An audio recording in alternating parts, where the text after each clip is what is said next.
Amber and welcome back to my channel. In today's video we're going to do a little bit of a life update and then we're going to jump into my May book haul. We're going to start with the life update, obviously. So you probably noticed I was a bit absent during the month of May and basically life happened. So at the beginning of May it was my birthday and then finals happened and I had quite a bit of papers due and they were a little bit long. And then I got a new job and basically I had a lot of work happening at my old job to prep to go to a new job. And then I had the beginnings of BookCon and prepping for BookCon, and then I had started my new job. And so I basically took an unplanned break, but I'm back and I posted my April wrap up first, and then I decided it made more sense to put this with my May one because I posted my May TBR and then didn't post anything else in May.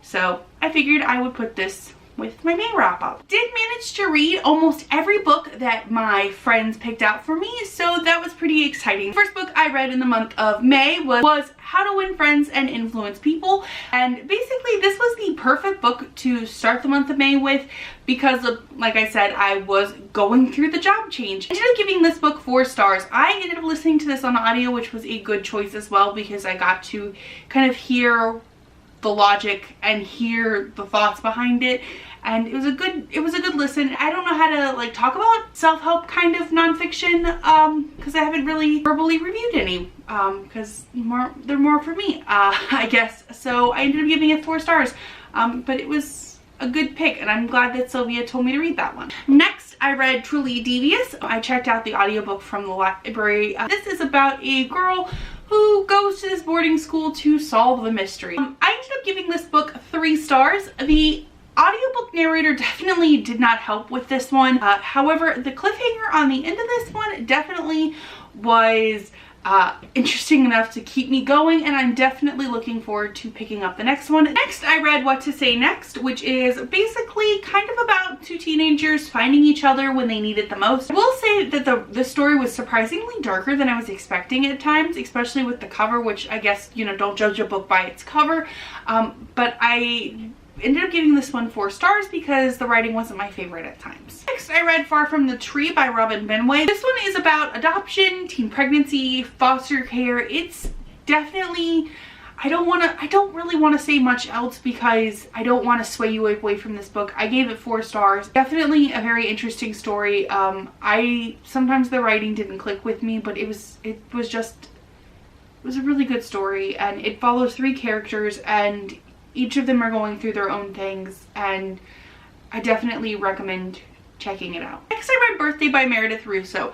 I've received an e-copy of this through NetGalley in exchange for an honest review. This is considered by the tagline a love story 18 years in the making. It is about 2 kids who are born in the same hospital at the same time, and it follows them on their birthday. They're at their birthdays for 5 years. My biggest issue, and I feel so dumb giving it a 4 instead of a 5 because of this, but it really did frustrate me while I was reading it, is you don't know how long the birthday is lasting. Because some birthdays last longer than others. It's not like, and you go back and forth between their perspectives. It's a dumb reason to give it a 4 over a 5, but the formatting really did bring my enjoyment down, so I'm bringing my reading down. I definitely recommend picking this up because it did make me cry, and I definitely recommend reading it. Please read it. It's really good. I picked up I Wish You All the Best by Mason Deaver. This is about Ben, and when they come out to their parents, they get thrown out and they contact their sister who they haven't seen in several years, and they move in with them, and basically they see their sister again, and it's, you know, it deals with that and falling in love, and it's just, it's cute and also heartbreaking, and it's just, this is gonna mean a lot to so many people, and it just, I loved it. and I know that my library, it's circulating like hotcakes, and I'm very happy. And I gave this 5 stars, if you could not tell. Next I read Don't Date Rosa Santos, and it's basically about a girl who is cursed, and the rule is if you're a boy with a boat, don't date her. And it's cute, and it's basically kind of like a save your town kind of story, and I ended up giving it 4 stars. Sometimes those stories don't 100% click with me, and that's fine, but it was so cute and I really enjoyed it. And I really love this cover. Can we just talk about like 2019's cover game? Yes, please. Next, I read The Immortal Rules by Julie Kagawa. This I read for the Trash Bag Book Club. I actually got to read the book for once. I ended up giving this 3 stars. It is a dystopian story that also involves vampires, which was really cool. But it was enjoyable enough where I didn't feel like the need to like drop it at any point. It was really long, is my gripe. I'm not sure if I'm invested enough to continue on in the series. Next, I read Laura Dean Keeps Breaking Up With Me, which is about a girl whose girlfriend basically keeps dumping her. I gave this book 4 stars. One of the stars is in fact because of the ability to use 3 colors to convey this story. They used black, white, and pink to completely convey this story. The ability to convey every emotion with that color scheme really astounded me, and I was really in awe of it. That being said, I feel like it was a bit rushed in points and bits were confusing. So I ended up giving this book 4 stars. And last but and certainly not least, my favorite book of the month was Red, White, and Royal Blue by Casey McQuiston.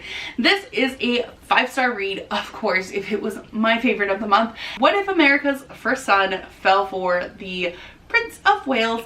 And it is just so cute, and I just, if the internet hasn't convinced you to pick this up yet, pick this up. Please, just do it. Just do the thing. It's so cute, and it's got great quotes, and it made me cry at the end.